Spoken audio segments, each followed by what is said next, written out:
Hi friends, welcome to money Mantra 19. Money మంత్ర 19 ఛానల్కి స్వాగతం. ఈ ఛానల్ని సబ్స్క్రైబ్ చేసుకున్న ప్రతి ఒక్కరికి హృదయపూర్వక నమస్కారాలు. ఈ వీడియో చూస్తున్న ప్రతి ఒక్కరూ గురువుల అనుగ్రహంతో, విశ్వం యొక్క ఆశీర్వాదంతో ఐశ్వర్యవంతులవునుగాక. తదాస్తు. ఎవరైతే మన ఛానల్ని మొదటిసారి చూస్తున్నారో తప్పకుండా సబ్స్క్రైబ్ చేయండి. మరిన్ని వీడియోలు చేయటానికి సహకరించండి. చాలామంది అడుగుతున్న ప్రశ్న, విశ్వం మేము అడిగింది ఎందుకు ఇవ్వడం లేదు? మేము అఫర్మేషన్ చేస్తున్నాం, మెడిటేషన్ చేస్తున్నామని కామెంట్స్లో తెలియజేశారు. విశ్వం మీకు ఏది కావాలి అంటే అది ఇస్తుంది, కానీ దానివల్లే కలిగే పరిణామాలు కూడా మనం అనుభవించాల్సి ఉంటుంది. అడిగేటప్పుడు, అది ఇచ్చేటప్పుడు ఒకటికి 2 సార్లు ఆలోచించండి. ఏది అవసరమో, మీకు ఏది కావాలో తెలియకపోతే దాన్ని విశ్వశక్తికి వదిలేయండి. ఆ శక్తి మన లోపల అలాగే బయట కూడా ఉంటుంది. కొన్నిసార్లు మీరు అడిగినా అది ఇవ్వదు. అలా ఇవ్వలేదు అంటే ఏదో అన్వేషించాలి అని అర్థం. నేను మీకు తోడున్నాను, నీ గమ్యం ఇది కాదు, అది వేరే ఉంది అని చెప్తుంది. ఒక్కసారి దాన్ని అడగండి, అదే దారి చూపుతుంది. ఇప్పుడు చెప్పిన విషయం ఎవరైతే మనోగతంలో మననం చేస్తారో అలాంటి వారికి తప్పకుండా ఆన్సర్ దొరుకుతుంది. ఈ వీడియోలో విశ్వశక్తికి సంబంధించిన చాలా విషయాలు డీటెయిల్గా చెప్పడం జరిగింది. మనసుకు నచ్చిన పని చేస్తున్న వారు నెలకు ₹1,00,000 శాలరీ వచ్చిన వారికంటే చాలా హ్యాపీగా ఉంటారు. ఎందుకంటే చేసే పనిని ఎంజాయ్ చేస్తారు. మీరు ఎన్నిసార్లు ఒక పని చేయాలని తలచినా అది ఫెయిల్ అయ్యింది అనుకుంటే విశ్వం మీతో ఏదో చెప్పాలని ప్రయత్నిస్తుంది. విశ్వం అంటే బయట ఉండే శక్తి కాదు, అది లోపల కూడా ప్రాణశక్తి రూపంలో ఉంది. ఈ అనంతమైన విశ్వశక్తికి ఆధ్యాత్మిక భాషలో చైతన్యం అంటారు. మీరు నిద్రపోయిన తర్వాత మీరు ఎవరో మీకు తెలీదు, కానీ నిద్ర లేచిన వెంటనే బాహ్య ప్రపంచాన్ని చూడటానికి ఏదో ఒకటి సహకరిస్తుంది. దాని ద్వారానే మీ పనులన్నీ మీరు చేసుకోగలుగుతారు. అది ఎప్పుడు లోపల నుండి ఏది మంచి, ఏది చెడు అనే విషయాలను స్పష్టంగా చెబుతూనే ఉంటుంది. కానీ మనమే దానిని పట్టించుకోకుండా మనకు ఇష్టం వచ్చినట్టు చేస్తూ ఉంటాం. వాస్తవానికి ప్రతి మనిషి ఆనందం కోసం మాత్రమే తన రోజంతా కష్టపడతాడు.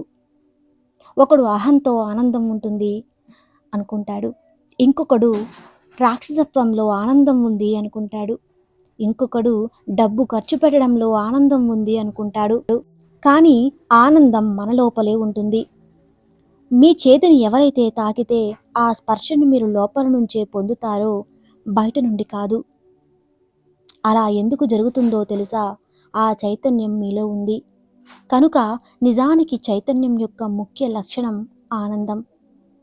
మిమ్మల్ని ఆనందంగా ఉండండి అని చెప్తుంది. కాబట్టి మీరు ఆనందాన్ని వెతికే పనిలో ఉన్నారు.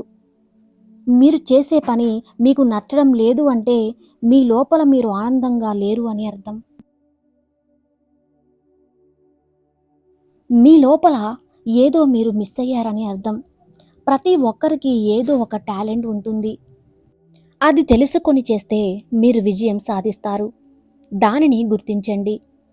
ఈ వీడియోలో మనలో ఉండే టాలెంట్ని ఎలా గుర్తించాలి, విశ్వం మనతో ఎలా మాట్లాడుతుంది దాని గురించి వివరించాం. తప్పకుండా ఈ వీడియోని పూర్తి వరకు చూడండి. అలానే లైక్ చేయటం మర్చిపోకండి. ఎప్పుడైనా మీరు చేస్తున్న పని మీకు నచ్చడం లేదు అంటే అసలు మీరు ఏ పని చేయవద్దు. జస్ట్ అలా కళ్ళు మూసుకొని ఒక 3 లేదా 4 రోజులు కూర్చోండి. కావాలనే టైంని మరీ అడ్జస్ట్ చేసుకొని మరీ కూర్చోండి. దేనికోసం ఆలోచించకండి. లోపల నుండి ఏదైనా అనిపిస్తే దాన్ని వెంటనే మీ బుక్ పైన రాసుకోండి.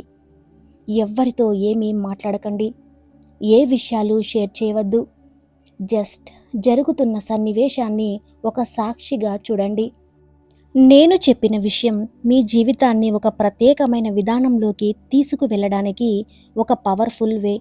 మీ లోపల నుండి మీకు సరైన సమాధానం దొరుకుతుంది. ఏం చేయాలో మీకే స్పష్టంగా అర్థమవుతుంది. మీరు చేయాలి అనుకుంటున్న దాని మీద ఫోకస్ చేయండి.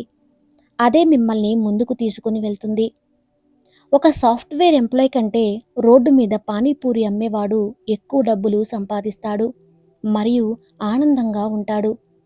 ఎందుకలా? ఎందుకంటే అతను రోడ్డు మీద అమ్ముతున్నాను అనే అహంకారం లేదు. ఎవరు ఏమనుకుంటారో అనే ఆలోచన కూడా లేదు. ఈ రోజుల్లో మెజారిటీ పీపుల్ లోపల ఉన్న పరమాత్మ మాట వినరు. వారి జీవితాన్ని పాడు చేసే విషయాలకే ఆకర్షితులవుతారు. ఈ అనంత విశ్వం నడిపించడానికి చైతన్యం ఉంది అని చెప్పటానికి ఒక చిన్న ఉదాహరణ చెప్తాను వినండి. మీరు గాని నిత్యం పంచభూత నియమాలను అర్థం చేసుకొని వాటితో మంచిగా ఉంటే ఈ ప్రపంచంలో ఏ డాక్టర్ మీకు అవసరం లేదు. మనుషులకు రోగం వస్తే డాక్టర్ దగ్గరకు వెళ్తారు. మరి పశుపక్షాదులకు రోగం వస్తే ఎక్కడికి వెళ్తాయి? అసలు వాటికి ట్రీట్మెంట్ ఎవరు ఇస్తారు? ఈ పంచభూతాలతోనే అవి బాగు చేసుకుంటాయి. వాటికి ఆ జ్ఞానం ఎక్కడి నుండి వస్తుంది? వాటికి ఎవరు చెప్తున్నారు? మన చుట్టూ ఈ శూన్యంలో చాలా ఇన్ఫర్మేషన్ ఉంది.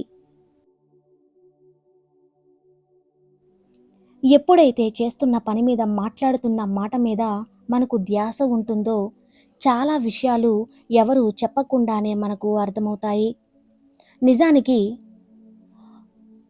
గురుకుల ప్రపంచంలో పొందే ఆనందం కన్నా మన లోపల నుండి వచ్చే స్పందనను అర్థం చేసుకొని మనం మన పనులను మొదలుపెట్టినప్పుడు చాలా ఆనందంగా ఉంటాం.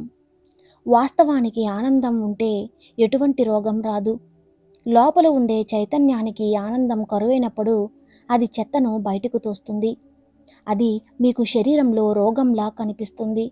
ఆ చైతన్యం మనతో ఎన్ని రకాలుగా మాట్లాడుతుంది. పైగా గుడికి వెళ్ళి నాకు అది కావాలి, ఇది కావాలి అని కొబ్బరికాయలు కొట్టి పనోడికి చెప్పినట్టు చెప్తుంటారు. మనం కోరింది వినడం తప్ప మనతో దేవుడు మాట్లాడలేడుగా. మనం కోరింది ఆయన ఇస్తూనే ఉన్నారు. ఒక్కసారి కళ్ళు మూసుకొని ఆజ్ఞా చక్రం మీద దృష్టి నిలిపి నువ్వు చెప్పు భగవంతుడా, నేను వింటాను అని కనుబొమ్మల మధ్య కనిపించే ఆ శూన్యాన్ని గమనిస్తూ ధ్యానం చేయండి. ఆయన ఏం చెప్తున్నారో మీకు స్పష్టంగా అర్థమవుతుంది. అక్కడ దొరికే సలహా ఈ ప్రపంచంలో మీకు ఎవ్వరూ ఇవ్వలేరు. మీరేంటి అనేది కేవలం దానికి మాత్రమే తెలుసు. అక్కడ ఏ ఇండికేషన్ వస్తుందో దాన్ని అలా ఫాలో అయిపోండి చాలు. సాధారణంగా కూడా మీకు ఏం చేయాలో నిత్యం చెప్తూనే ఉంటారు. కానీ దాన్ని మనం పట్టించుకోకుండా మనకు నచ్చినట్టు మనం ప్రవర్తిస్తూ ఉంటాం. చైతన్య స్వరూపుడైన శ్రీకృష్ణుడు ఒక మాట చెప్పారు. మీరు ఏ సమయంలో పిలిచినా వస్తాను. మీకు ఏ సలహా కావాలన్నా ఇస్తాను. నేను మీకు మార్గాన్ని చూపిస్తాను అన్నారు. ఇందులో అంతరార్థం ఏమిటో తెలుసా? చైతన్యం అందరిలోనూ ఉంటుంది. అది అన్ని సమయాల్లో మనల్ని అలర్ట్ చేస్తూనే ఉంటుంది. ఒక మంచి మాట ఎవరి నోటి వెంట నుండి వస్తుందో మనకి వినబడింది అంటే అది భగవంతుడు చెప్పిన మాట అని అర్థం. కేవలం భగవంతుడు మాత్రమే ఏమిచ్చినా ఇవ్వకపోయినా సాటి మనిషి రూపంలోనో, సంఘటనల రూపంలోనో లేదా బుద్ధి రూపంలోనో మనతో నిత్యం కమ్యూనికేట్ అవుతూనే ఉంటారు. గుర్తుంచుకోవాల్సిన విషయం ఏమిటంటే ఈ సకల చరాచర సృష్టిలో అన్ని జాతులలో శ్రేష్టమైనది ఏది ఉంటుందో అది భగవంతుడి అంశ. ఆ జాతి మొత్తం దాని ఆధీనంలో ఉంటుంది. భాగవతంలో చైతన్య స్వరూపుడు అయిన శ్రీకృష్ణుడు చాలా క్లియర్గా చెప్పేశారు. నువ్వు నా వైపు ఒక్క అడుగు వేయి, నేను నీ వైపు 10 అడుగులు వేస్తాను అన్నారు. ఆ భాగవతం మొత్తంలో బోలెడన్ని విశ్వ రహస్యాలు, యోగ రహస్యాలు, జీవన కర్తవ్యాలు వివరించడం జరిగింది. కానీ మనకు తీరిక లేక పనికిరాని విషయాల మీద దృష్టి పెట్టుకొని చేయవలసిన కర్తవ్యాలను మర్చిపోతున్నాం. వేదాలు అష్టదశ మహాపురాణాల రూపంలో మనిషికి ఎంత అవసరమో అది క్లుప్తంగా చెప్పడం జరిగింది. మనకు ఏది ముఖ్యమో దాన్ని పొందే అనేక మార్గాలు భాగవతంలో కథల రూపంలో పొందపరచడం జరిగింది. ఇప్పుడు విశ్వం మీకు అడిగినవన్నీ ఇస్తే చిన్న పిల్లాడి చేతిలో కత్తి పెట్టినట్టు అవుతుంది. అందుకే కొన్ని అడగని ఇవ్వదు. దానిని మనం అర్హత సాధించవలసి ఉంటుంది. మెచ్యూరిటీ పెరగాలి, లేదంటే ఇచ్చిన దాంతో మనం మంచి కంటే చెడు చేస్తాం. అర్హత సాధించాలి అంటే మనం యోగ్యులం కావాలి. యోగ్యత పొందాలి అంటే అహం దించాలి. అహం దించాలి అంటే నిస్వార్థంగా ఎవ్వరు ఏమనుకున్నా నువ్వు అనుకుంటున్న సత్కార్యాన్ని నువ్వు చేయాలి. అన్నింటినీ సమదృష్టితో చూడాలి. అప్పుడు అర్థమవుతుంది విశ్వశక్తి అంటే ఏమిటి, అది ఎలా పనిచేస్తుంది. ఒక్కసారి అది ఉంది అని ఎక్స్పీరియన్స్ అయితే చాలు, దానితో మీకు ఉండే బంధం ఎన్ని జన్మలు ఎత్తినా అది గుర్తుంచుకుంటుంది. మనం విశ్వశక్తిని పొందాలి అనుకుంటే మనకు కావాల్సింది భగవంతుడికి సరౌండ్ అవ్వడం. అంటే నాకు ఏది చేత కాదు, అంతా నువ్వే చూసుకోవాలి అని త్రికరణ శుద్ధితో అనగలిగితే ఖచ్చితంగా మిమ్మల్ని ఆయన మేనేజ్ చేస్తారు. ఎన్ని కష్టాలు వచ్చినా ఏదో ఒక రూపంలో అవకాశాలను ఆయన ఇస్తూనే ఉంటారు. ఆ విశ్వశక్తి లేని చోటు ఏముంది చెప్పండి. విశ్వశక్తి మిమ్మల్ని ఆశీర్వదించాలి అంటే ముందు మీరు ఇవ్వడం నేర్చుకోండి. మీ చుట్టుపక్కల ఉండే పశు పక్షాదులకు ఏదో ఒక రూపంలో ఆహారం పెట్టడం అలవాటు చేసుకోండి. మీ ఖర్చులో 10 రూపాయలు ఆకలితో ఉండేవాడికి ఇవ్వండి. అది నేను అనే భావనతో కాకుండా అన్నింటికీ ఆధారవంతమైన పరబ్రహ్మను తలుచుకొని ఇవ్వండి. మీరు పొందే ఆనందం కోటి రూపాయల డబ్బు కంటే ఎక్కువగా ఉంటుంది. సహాయం పొందినవాడు కూడా ఆ చైతన్యానికి ఏదో ఒక రూపంలో కృతజ్ఞతలు తెలుపుకుంటాడు. అప్పుడు ఆ శక్తి మీలో రెట్టింపు అవుతుంది. జస్ట్ చూడు మిత్రమా, ఫలితం ఎలా ఉంటుందో మీకే అర్థమవుతుంది. అందుకే మీకు ఏదైనా ఆపద సంభవించినప్పుడు ఈ అన్నదానం చేయండి, లేదా వ్రతం చేయండి, యజ్ఞం చేయండి. అన్నీ అందులో ముఖ్యంగా అన్నదానం అనే కాన్సెప్ట్ని ఇంక్లూడ్ చేస్తారు.